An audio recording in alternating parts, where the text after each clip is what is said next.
Hello friends, welcome to today's Samayal. இன்னைக்கு நம்ம today's Samayalல வாய்க்கு நல்ல ருசியா உடம்புக்கு நல்ல தெம்பையும் புத்துணர்ச்சியும் கொடுக்கக்கூடிய ரொம்பவே வித்தியாசமான முறையில் செய்யக்கூடிய முருங்கைக்கீரை சாம்பார் எப்படி செய்யலாம்னு தான் பார்க்க போறோம். இது ரொம்ப வித்தியாசமான முறையில் இருக்கும், ரொம்ப டேஸ்டாவும் இருக்கும். நல்ல சூடான சாதத்துல அது மேலே போட்டுட்டு தேவைப்பட்ட கொஞ்சமா நெய் விட்டு கூட சாப்பிட்டீங்கன்னா அவ்வளோ டேஸ்டா இருக்கும். இது இப்போ நம்ம எப்படி செய்யறதுன்னு பார்க்கலாம். இது செய்யறதுக்கு முதல்ல ஒரு கடாயில 2 டீஸ்பூன் எண்ணெய் சேர்த்துங்க. கூடவே 15 போல சின்ன வெங்காயத்தை ரெண்டா வெட்டி எடுத்துருக்கேன், சேர்த்துக்கலாம்.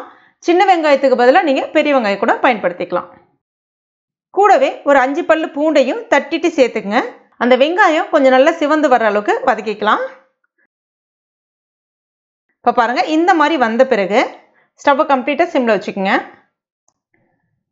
2 டேபிள் ஸ்பூன் குழம்பு மிளகாய் பொடி, கூடவே 1 டீஸ்பூன் மிளகாய் பொடி சேர்த்துக்கலாம். ஒரு 1/4 டீஸ்பூன் மஞ்சள் பொடியும் சேர்த்துட்டு ஒரு முறை நல்லா இந்த மாதிரி கலந்து விட்டுக்குங்க, கறியிடாமல் பார்த்துக்குங்க.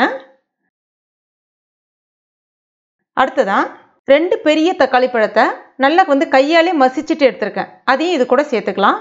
இதில் நம்ம புளி சேர்த்து செய்ய போகிறது கிடையாது, அதனால தக்காளி பழத்தினுடைய அளவு நம்ம கொஞ்சம் கூடுதலாக சேர்க்கணும். அதையும் சேர்த்துட்டு நல்லா வதக்கி விட்டுங்க. அந்த வெங்காயம் தக்காளி பழம் எல்லாமே நல்லா கலந்து உங்களுக்கு இந்த பதத்துக்கு வரணும்.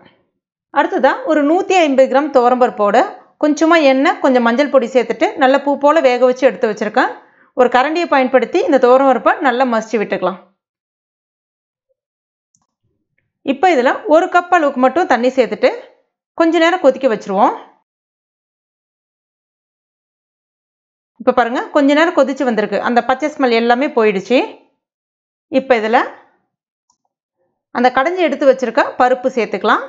கூடவே 2 டேபிள் ஸ்பூன் தேங்காவை கொஞ்சமாக தண்ணி சேர்த்துட்டு நல்லா மைய அரைச்சி வச்சுருக்கேன், அதையும் சேர்த்துக்கலாம். இதில் அந்த தேங்காய் சேர்க்கும் போது பார்த்தீங்கன்னா இந்த டேஸ்ட் ரொம்ப வித்தியாசமாக இருக்கும், நல்ல டேஸ்ட்டாக இருக்கும். சேர்த்துட்டு ஒரு முறை கலந்து விட்டுக்குங்க. தேவையான அளவுக்கு தண்ணி ஊற்றி அட்ஜஸ்ட் பண்ணிக்கங்க. நான் இன்னைக்கு 4 பேருக்கு தேவையான அளவுக்கு செய்கிறேன்.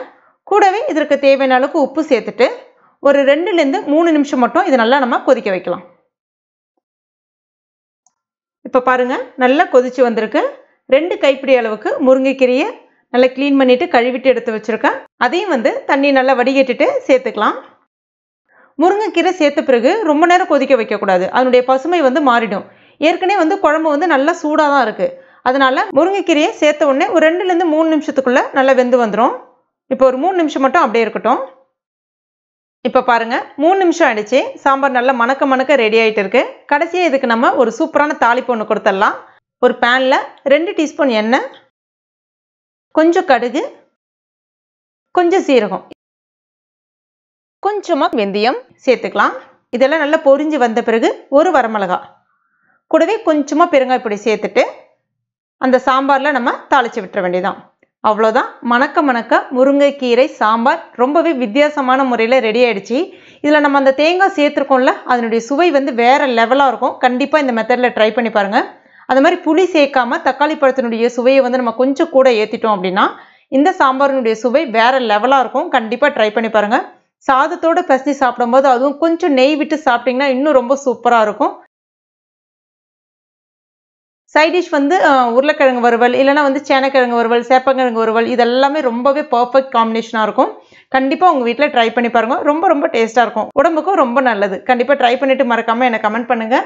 இந்த வீடியோ உங்களுக்கு பிடிச்சிருந்ததுன்னா லைக் பண்ணுங்கள், உங்கள் நண்பர்கள் மற்றும் ஃபேமிலி மெம்பர்ஸ் கூட மறக்காமல் ஷேர் பண்ணுங்க. மேலும் இது போன்ற டேஸ்டி ரெசிபிகளுக்கு நம்ம டுடே சமையல் இது வரைக்கும் நீங்கள் சப்ஸ்கிரைப் பண்ணலைன்னா உடனே சப்ஸ்கிரைப் பண்ணிங்க. கூடவே மறக்காமல் அந்த பெல் நோட்டிஃபிகேஷன் சிம்பிளை ப்ரெஸ் பண்ணுங்க. தேங்க்யூ.